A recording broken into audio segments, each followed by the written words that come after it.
Thank you, Ellen. So I'm Amit, and I will start this presentation, and Jennifer will continue. No? Okay. I am Amit, and I will start the presentation, and Jennifer will continue. Is it okay now? Yes. Good. So let's start with a motivation. Across cultures, people have practiced diverse making traditions, resulting in a multitude of design styles. Yet, despite the diversity of human making, digital making has developed mostly within an industrial context. So we believe that the dialogue on technologically supported making can be enhanced through a better understanding of making practice in traditional indigenous cultures. So we are coming with two research questions. One, how non-digital craft cultures can inform the design of digital tools? Second, what methods can help us understand other cultures in ways that are relevant to digital practice? But we are not anthropologists, we are designers and engineers, and we believe that by engaging with non-digital crafting society through the mechanism of collaborative making, we can bridge differences in communication, resulting in an enhanced understanding of the making practice of these cultures, thus probably helping us getting closer to answer for our research questions. To examine this hypothesis, we apply digital design and fabrication technology to the craft of people with a unique worldview, hunter-gatherer societies. And together we made a hybrid artifact in a hybrid workshop. We work with the Jung-Asi ethnic group living in Namibia and Botswana. We're speaking about several thousand of people that living in one of the most deserted places on earth, the central Kalahari desert. This ethnic group lived 2 and 3 generations ago, until 2 and 3 generations ago, as hunter-gatherer, nomadic hunter-gatherer, foraging in the desert. As you can see in the left image, this is an image of traditional outfit in traditional village, but today they don't live like that anymore. In the right video, you have seen a modern village, which still have a very minimal material culture. Today, they are living from a little bit of gathering, even more little hunting, external aid, farming, and commoditizing of cultural essence, and to the context of this presentation, mostly the traditional ostrich eggshell beads craft. However, there are professional makers. They are engaged with tourists, they are working as a maker during the day, and they sell their craft, what make them a perfect collaborator for us, while they still preserve an entirely different worldview of material and symbolic culture. To summarize it, I will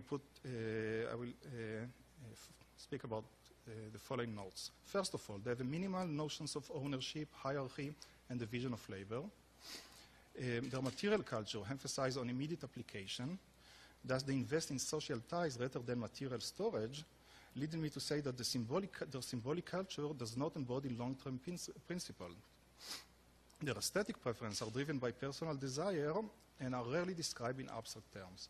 All of that have a lot of documentation in the anthropological literature. We obviously also coming from a making tradition.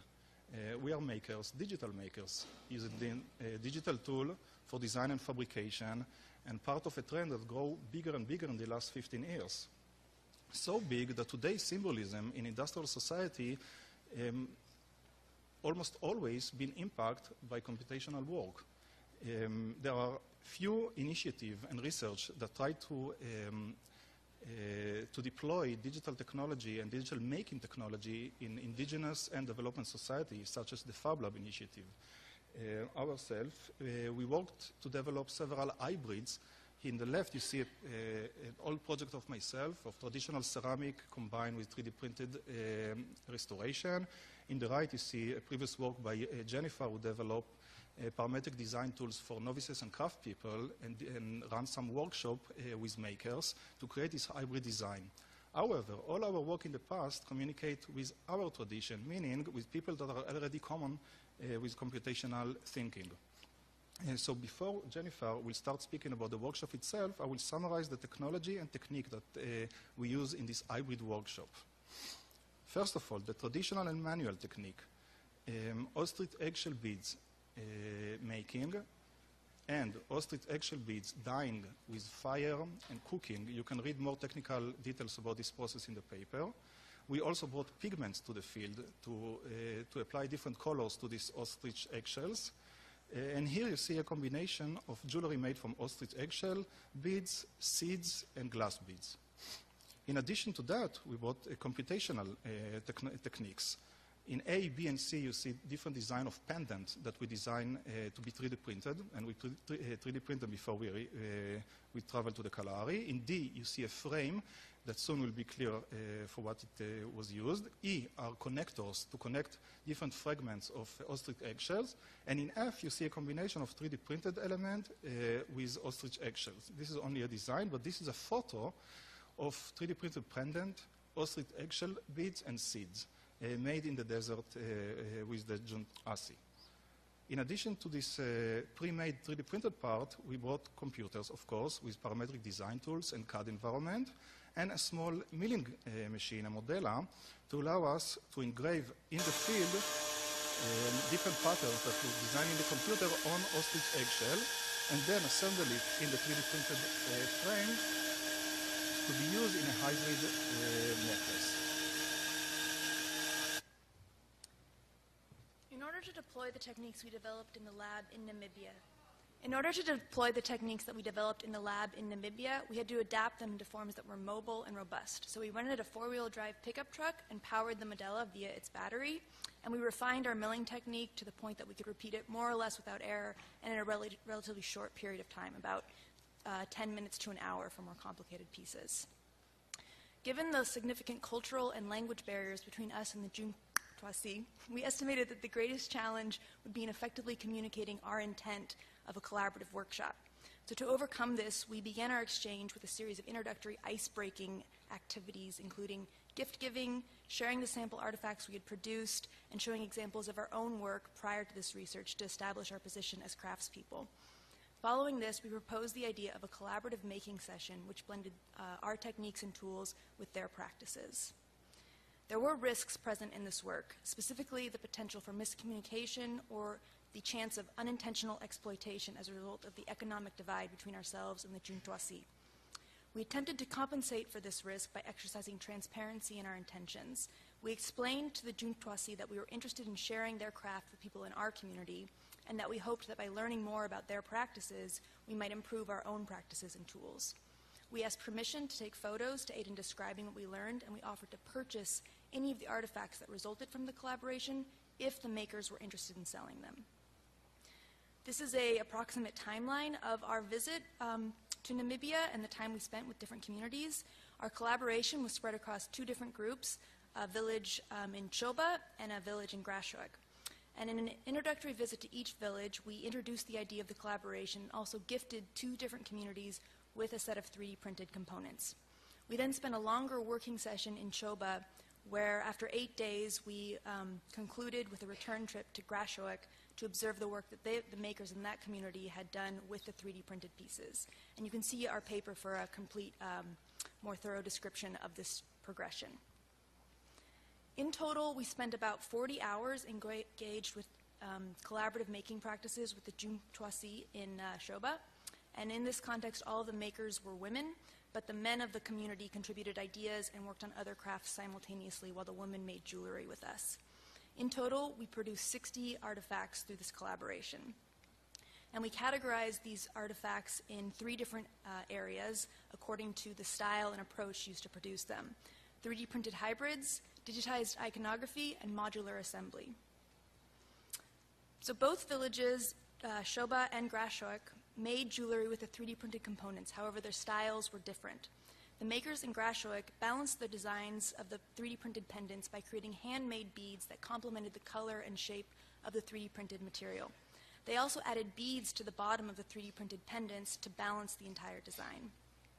Conversely, the Choba makers took a different approach, integrating 3D printed components by breaking them apart and using some of the smaller pieces as individual beads, which they situated with similarly colored pendants. Although there were different styles between different individuals, these variations of individual style deferred to the overall norms of their respective communities. And these refined community styles illustrate to us that professional Juntwa design practices contain a level of depth and sophistication that was indeed comparable to our own digital design practice. Aside from the 3D printing, we used the CNC mill extensively throughout the workshop in Choba. By digitizing and fabricating icons described by the Shoba makers, we were able to create a series of iconographic eggshell pendant necklaces. At first, the designs for the pendants were communicated to us by the Juntoisi makers drawing in the sand or sketching on paper.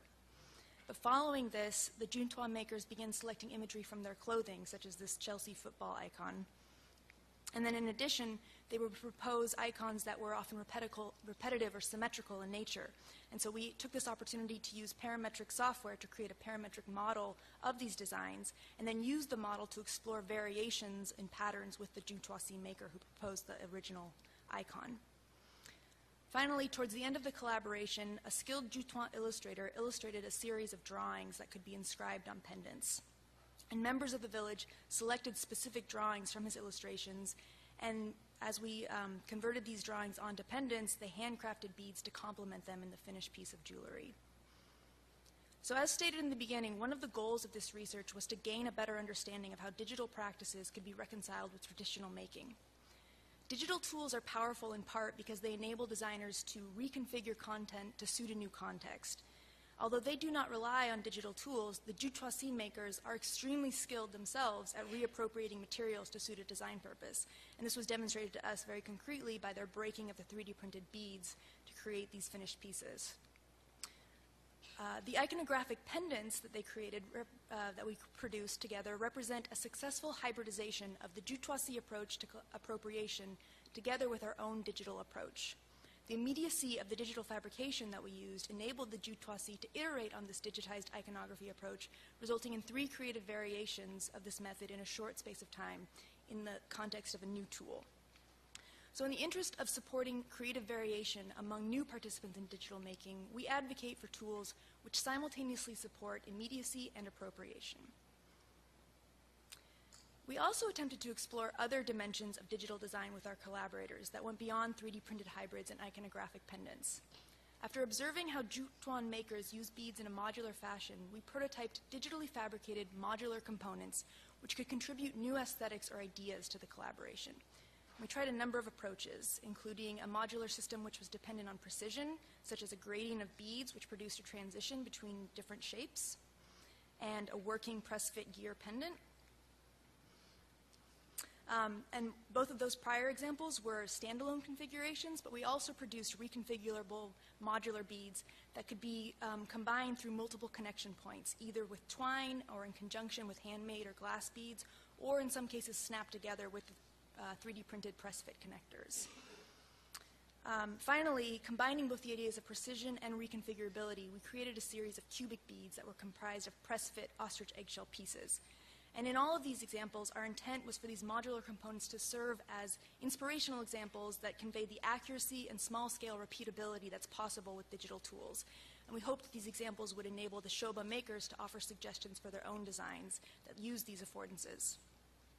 Instead, the Shoba makers treated the modular components similar to the 3D printed beads we had given them, where they recombined them into jewelry designs, but did not request variations on the designs themselves, even when flaws in the beads became apparent as they started making with them. We believe that our failed attempts to collaboratively make modular jewelry with the Shoba makers demonstrates a larger barrier between digital and non-digital mechanisms for iteration. In digital design software, designers have to translate ideas to a systematic sequence of software operations, which requires an abstracted conception of the functionality of the software. But conversely, in many manual crafts, such as the Juntois practice, making practices are dictated by the concrete. Makers explore variations by iterating over available physical components that are constantly in view. When provided with physical components, the Juntoisi were able to modify them to suit different purposes, but they failed to suggest alternatives for designs that required software operations to be modified. It is possible that design software that works through reconfiguring a fixed set of virtual pieces may be more accessible for manual making cultures. And we note that this perspective is similar to approaches in our own community that seek to broaden participation in areas like computer programming by developing tools that support bricolage and tinkering.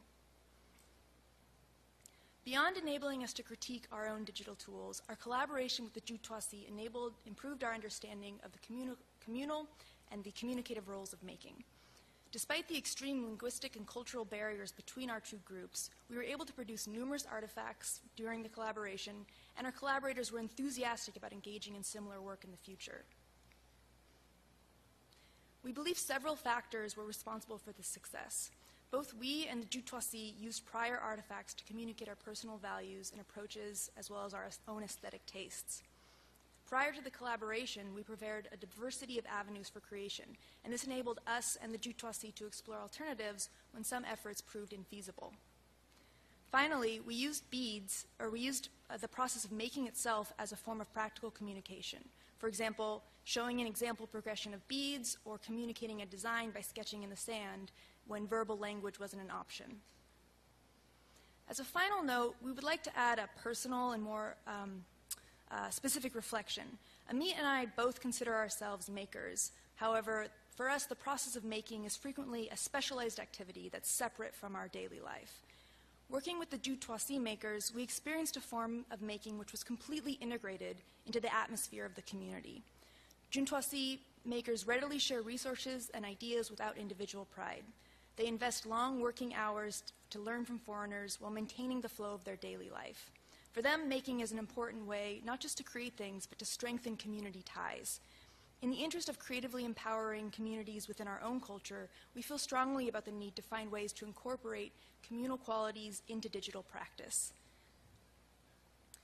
We'd like to thank all of the Jutois makers that participated in this collaboration, and also a number of individuals who were very helpful in bringing this work together and advising us on it. And with that, I'll conclude.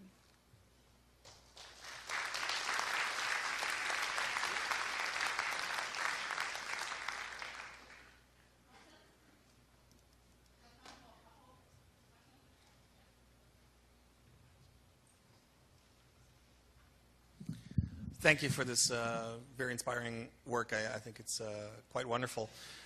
It does sort of, there's like 100 questions in my mind. I can only ask one, so I'm going to ask the controversial question, which is, you know, and there's a huge discussion about some people in the Amazon rainforest that haven't been contacted, uncontacted tribes, and the reason that that's debated is because the moment you contact them, you have an effect on them that may be detrimental. In fact, I think for most indigenous people, the effect of, whatever you call it, Westerners or whatever you call it, contacting them has been hugely detrimental.